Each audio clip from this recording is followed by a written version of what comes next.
Hi friends, welcome to my channel.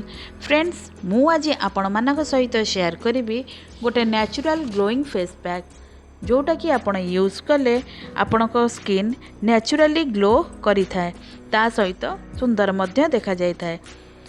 एथिपाई आपण को दरकार हेबो 2 चम्मच बेसन आउ ता सहित गोटे चम्मच मुल्तानी मिट्टी आउ किछि परिमाण रे हळदी गुंड।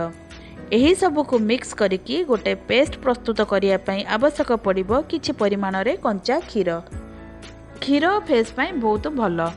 क्षीर टोनर रो मध्य काम करि थाए आउ ड्राई स्किन पई क्षीर बहुत भल।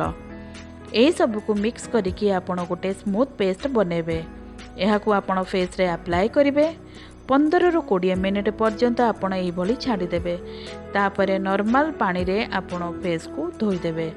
एही भली सप्ताह रे 2 ରୁ 3 थर करिबा द्वारा देखिबे आपण को स्किन नेचुरली ग्लो करिबा सहित सुंदर आ मुलायम मध्य देखा जाउची। जदि मोर एही वीडियोटी आपण को पसंद लागि थाए ताहले आपण लाइक करिवे, फ्रेंड्स मानक सहित शेयर करिवे आ सब्सक्राइब करबा को जमारो भी भूलिबे नाही। रहूची, नमस्कार।